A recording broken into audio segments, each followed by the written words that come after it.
Tisha metro রেলে, অপু বিশ্বাস গণভবনে, আর মাহিয়া মাহি নির্বাচনের মাঠে। আওয়ামী লীগের সময়ে নায়িকেরা এভাবেই হাসিনার সঙ্গে মিলেমিশে ছিলেন। নুসরাত ফারিয়া তো একবার বলেই ফেলেছিলেন, প্রত্যেক বাঙালির মধ্যেই একটা করে হাসিনা রয়েছে। তারিন জাহান, জ্যোতিকা জ্যোতি ও সোবাহা সাবা সরাসরি আওয়ামী ঘনিষ্ঠ নায়িকা হিসেবে পরিচিত।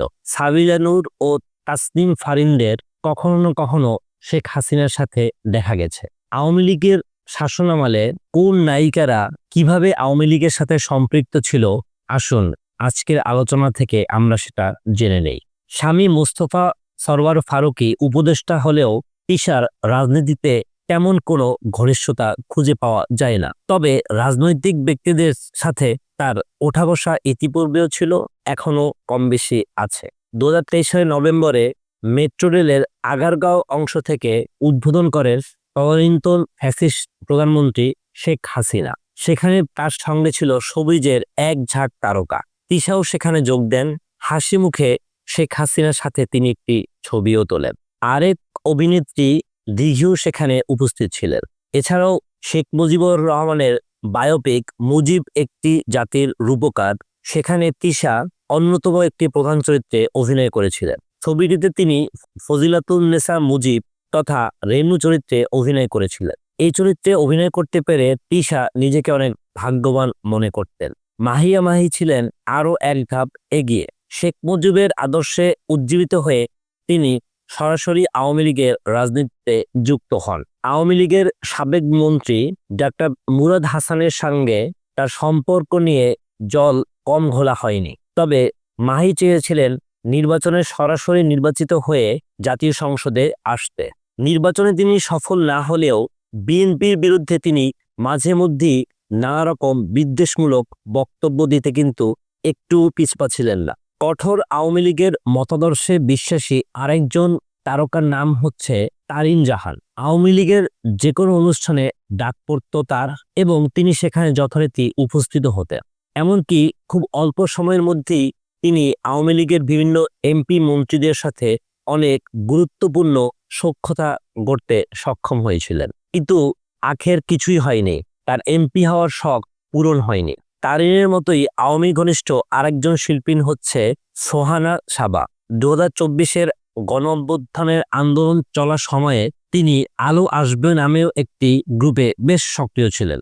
সাধারণ জনগণের বিরুদ্ধে তিনি নিয়মিত সমালোচনা করতেন। 2024 সালের দ্বাদশ জাতীয় সংসদের সংরক্ষিত আসনে তিনি আওয়ামী লীগের মনোনয়ন ফর্ম কিনেছিলেন, কিন্তু তার মনের আশা পূরণ হয়নি। জ্যোতিকা জ্যোতি ছিলেন আওয়ামী লীগের সরাসরি কেন্দ্রীয় কমিটিতে। এছাড়াও একাদশ জাতীয় সংসদ নির্বাচনের সংরক্ষিত নারী আসনে আওয়ামী লীগের মনোনয়ন তিনি সংগ্রহ করেছিলেন। তবে 2024-এ ছাত্র জনতার আন্দোলনের সময় তিনি ওই আন্দোলনের বিপক্ষে গিয়ে ব্যাপক সমালোচিত হন। এবার যাদের কথা বলবো তাদের ব্যাপারটা কিন্তু একটু অন্যরকম। যেমন তাসমিয়া ফারিন 2023 সালে একবার বিদেশ গমনের সময় একই ফ্লাইটে তিনি শেখ হাসিনার সাক্ষাৎ পান। হাসিনার সাক্ষাৎ পেয়ে তিনি তার নিজেকে ফ্রেমবন্দি করতে মোটেও ভুল করেননি। পরে সেটি সোশ্যাল মিডিয়ায় প্রকাশ করে ফারিন লিখেছিলেন, তিনি অর্থাৎ শেখ হাসিনা আমার দেখা সবচাইতে মিষ্টি নারীদের একজন। বর্তমানে ছোট ও বড় পর্দায় সক্রিয় অভিনেত্রী সাবিলা নূরকেও অতীতে শেখ হাসিনার সাথে বিভিন্ন সময় দেখা গেছে। শেখ হাসিনার বায়োপিকে শেখ রেহানার চরিত্রে তিনি অভিনয় করেছেন। 2023 সালের মুক্তির দিন এই সিনেমার সকল শিল্পী কলাকুশলীদেরকে আমন্ত্রণ জানিয়েছিলেন শেখ হাসিনা। সেখানে অনেকের সাথেই সাবিলা নূর গিয়েছিলেন গণভবনে। সেদিন চঞ্চল চৌধুরী শেখ হাসিনাকে গান গাইয়ে শুনিয়েছিলেন। সামনে থেকে হাততালি দিয়ে সেটি উপভোগ করছিলেন সাবিলা। হাসিনার সঙ্গে সাক্ষাৎ করতে যাওয়া আরেকজন বড় অভিনেত্রীর নাম হচ্ছে অপু বিশ্বাস। ঘটনাটি 2019 সালের। সে বছরের 8 জানুয়ারিতে শেখ হাসিনার একটি বিশেষ চায়ের আমন্ত্রণে ছবির জগতের একদল শিল্পী জড়ো হয়েছিলেন গণভবনে। সেখানে অপু বিশ্বাসও ছিলেন। হাসিনার সাথে তিনি ফটো সেশনে অংশগ্রহণ করেন। এর আগে 2018 সালে গুঞ্জন উঠেছিল অপু বিশ্বাস আওয়ামী লীগের মনোনয়ন ফর্ম কিনতে চলেছেন, তবে সেটা আর হয়নি। তবে নৌকার পক্ষে ভোট চাইতে তিনি ছিলেন বেশ সরব।